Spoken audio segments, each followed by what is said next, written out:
Hello，早晨啊！咁我哋一早咧就喺黑門嗰邊食完早餐咧，就坐咗嗰架空港線咧，就嚟到呢個臨空城站。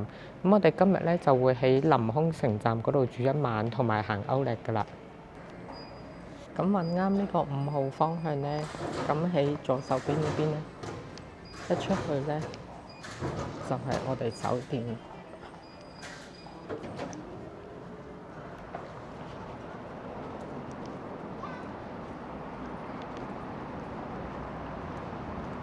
咁就因為上次咧同我朋友嚟食完早餐啊，行過嚟啊，咁支支咗都成點鐘啊，咁跟住我哋啊預4點鐘又要去機場，其實行得估可能3個零鐘咁樣，跟住咧就其實好趕。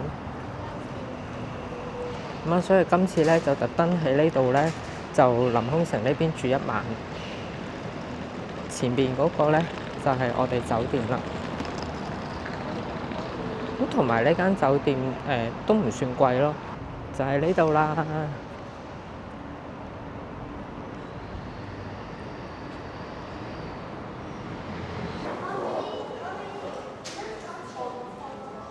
咁呢一度咧就係全部自助 check in 嘅。我哋而家一早嚟到，而家係11點零鐘。咁我哋就 show 咗個 email 俾佢睇，係 book 咗呢度咧，就可以寄存行李啦。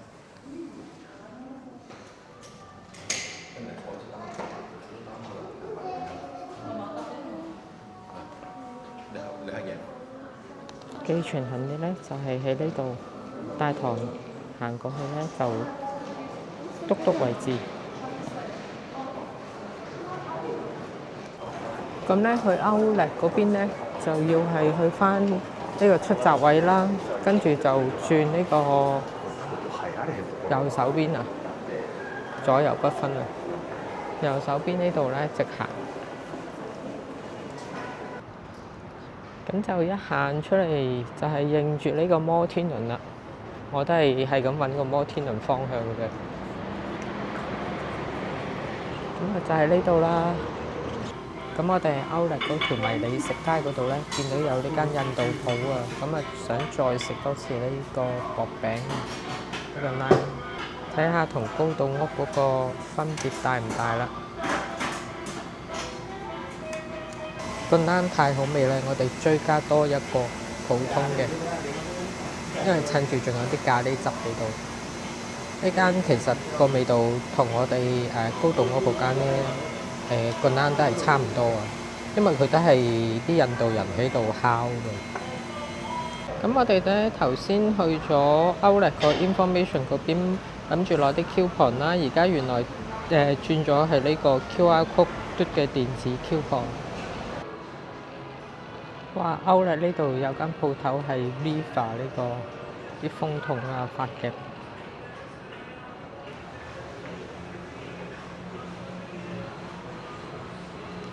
歐力行咗去 Nike 呢一區咧，咁原來上高呢度咧屬於3樓啊，都有啲類似 food court 嘅嘢食嘅。好啦，上到嚟咧，跟住我哋差唔多係尾房啦，尾2啊。咁就同大家嚟一個 room tour 啊！好啦，一入到嚟咧，咁門隔離呢度就有個直身鏡啦。咁啊，呢度就係掛衫嘅，就係呢個下邊呢啲擺鞋啊，或者俾你擺個篋嗰啲咯，可以。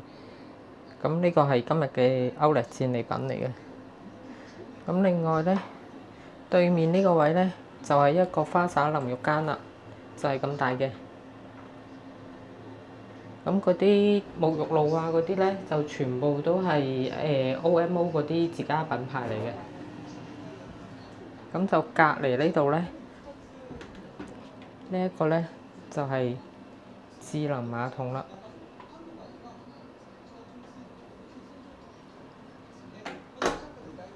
跟住再隔離呢度咧，就係房嗰個空間啦。仲有呢個洗手盆就喺呢度，喺出邊嘅。咁今次我哋 book 呢間房咧，都係大少少嘅，佢有啲 standard 嘅，好似160尺到，咁我哋呢一間咧就190幾尺咯。咁就呢個雙人床，咁就有張長台啦。咁就另外仲有張茶幾嘅，因為咧佢冇嗰個行李架，我哋就攞嚟晾咗個篋上去。咁啊呢張凳啦，咁啊夠晒位擺篋嘅，就拍埋晒側邊擺咯。就係咁啦，間房就係咁大啦。咁呢間房咧，我哋就住今晚嘅啫。咁聽日我哋咧就搭飛機走咯。咁呢間房咧係book 咗640蚊港紙度啦。咁佢大浴場咧就喺3樓嗰度嘅。咁就21、22樓啊，就係食 dinner 或者早餐啦。咁同埋夜晚咧好似係有個 free drink 就可以上去睇住個夜景飲咁樣嘅。咁我要夜啲上去睇下先知，因為 check in 嘅時候咧，嗰啲人都冇解釋到喎。咁係佢就咁俾個曲你自己 scan 咗上去睇，但係佢又冇講嗰啲時間，所以我都唔係好清楚。咁今晚上去望下先要。咁我哋酒店就喺呢邊啦。咁沿住上高呢條天橋行翻落嚟，就而家睇下係咪呢一間係超市。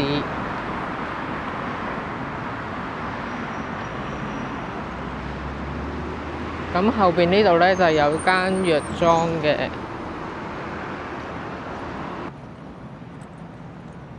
咁就係呢一間超市。冇啊！我哋過嚟諗住係買下少少手信。呢個士多啤梨500日圓啫喎。都幾靚喎啲顏色。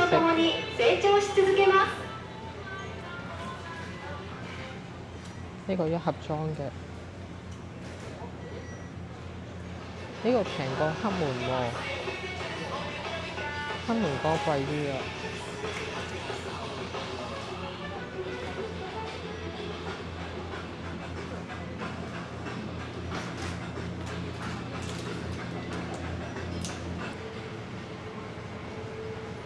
哇！呢間超市都好大間，今次喺大阪市咧揾唔到啲比較大嘅超市啊！之前喺南波 JR 總站嗰邊有好大間嘅AEON咧，就佢冇咗。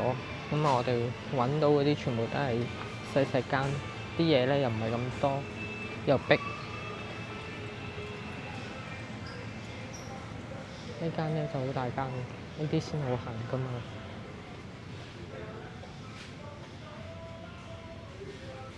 我最中意就係行超市㗎啦。如果臨尾嗰晚咧住喺呢頭嘅酒店咧，出邊啲超市都可以唔使掃，走嚟呢度掃就得啦。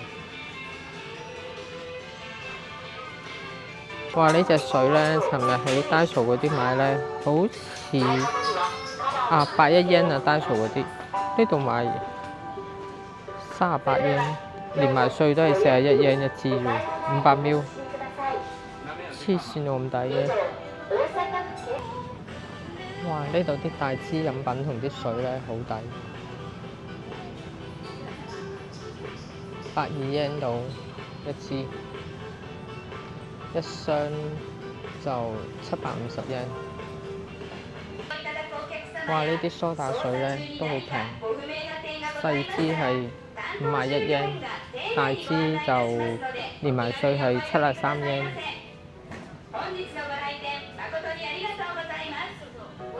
因為我要買一支咧溝我另外有支好酸嘅果汁飲埋佢。尋日嗰支果汁係尋日食燒肉嗌嘅。同大家睇下啲米嘅價格先。之前話啲日本米貴咗好多，咁就睇下呢度啲價格啦。哇！啲北海道牛奶咧好平喎，230 yen 都唔使喎。哇！呢度仲有啲係露營用品啊，呢啲凳1000 yen 一張。咁我哋咧上咗22樓咧，就佢有個bar lounge 咁樣嘅。咁咧就出邊呢度咧就係有呢啲台啦。咁你嗌咗嘢飲咧，可以喺呢度睇日落。不過應該我哋錯過咗日落時間啦。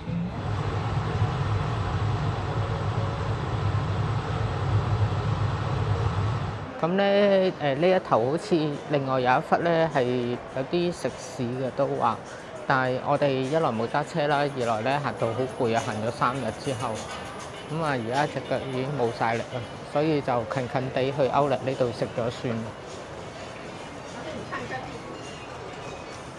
咁咧而家喺歐力出邊呢度咧，就海邊嗰度咧就有個黃昏景嘅，聽日食完嘢之後咧影到個夜景添。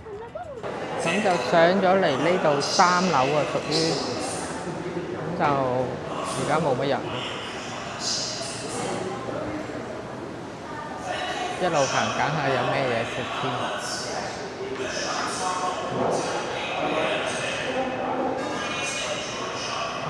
呢度一風堂食嗰啲鍋貼，同埋嗰啲拉麵啊。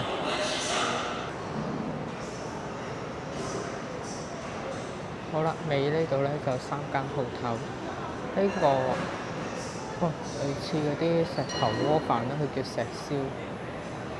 咁就呢一個都係啲拉麵啦。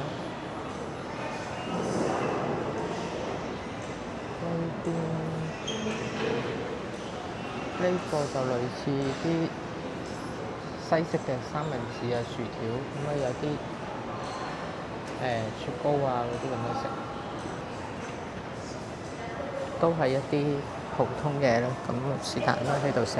咁我坐咗窗口位咧，出邊其實望到海景同個沙灘位嘅，但係因為而家天黑咗咧，所以影出嚟就望唔清。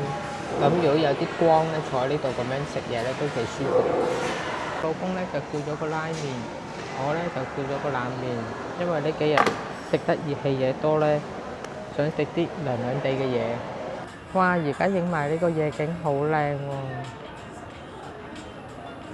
咁我喺呢個景度咧，係日頭啦、黃昏啦、夜晚我都影暈晒啦。Hello， 早晨啊！咁咧，我哋今日咧就喺酒店嗰邊就去機場啦。咁咧，我哋就 book 咗係酒店嗰個巴士啊，免費嘅，咁就去機場。但係咧，首先就要你嚟 check in 嗰日最好咧，就去 reception 嗰邊咧，就係攞咗一本呢啲啦。咁裏邊有個 QR code 嘅，咁你就網上嗰邊自己 book 時間。咁啊，最晏佢都係去到11點嘅啫。咁咧就喺前邊呢度上車啦。佢上邊咧係2樓啦，就係 lobby 位嘅。咁啊，搭 lift 落一層就係呢個位啦。咁同埋咧，你約嘅時間咧，佢就提咗你係要早10分鐘到咯，因為佢班車咧就準時就開，唔等人嘅。咁隔離呢度咧就係候車室啦，有台有燈，好舒服㗎，坐喺度都。咁啊，出邊呢個位咧就係等架旅遊巴到咯。好似去機場，我唔記得咗，佢有分航廈1同航廈2係10分鐘同20分鐘嘅。咁我哋架車真係好準時就到啦，都幾多人 book 咗喎。就係呢隻款嘅車啦。咁咧，佢呢架車嗰啲叔叔咧好細心啦，問咗你咧係搭邊度嘅 airline 啊，去邊個 airport 咧？佢啲行李咧，佢要分類擺出同入咧，佢會幫你擺嘅。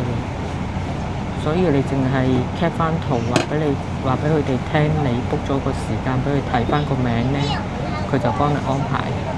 咁我哋 check 咗咧，由呢個臨空城啦，如果搭翻個空港線去機場嗰邊咧，就410 yen 一個人。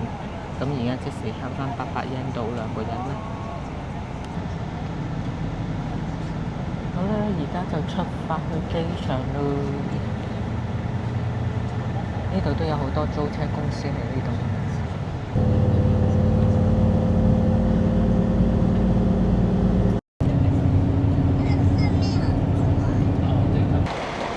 咁我哋真係10分鐘咧，就到咗呢個 Terminal 1啦。咁我哋臨尾嗰一晚咧，如果住喺臨空城酒店咧，都有好處喎。因為咧計個數咧，就係可以慳翻呢個託運行李費啦。咁啊，我上次託運咗係要750 yen 一件嘅，今次就唔知有冇加價啦，我冇 check 到。咁同埋個車費咧又400幾 yen 啦，一個人咧都慳翻1100至1200 yen 啊。咁啊，兩個人都慳翻成2000 yen 嘅啦。咁同埋又可以多啲時間行Outlet，都唔錯，又可以浸溫泉。咁尋晚浸咗溫泉咧，隻腳今日就唔痛啦，鬆晒。之前咧行咗嗰2日幾咧，哇！隻腳痛到咧行唔喐啊！咁咧喺機場就最後衝刺嗌多一個雞白湯拉麵食啦，因為喺心齋橋嗰邊食過，覺得都 OK 唔錯，喺呢度再食多個。呢隻拉麵咧同心齋橋嗰唔同啊，呢個係亂毛嘅，但係頭先試咗啖咧都 OK 嘅。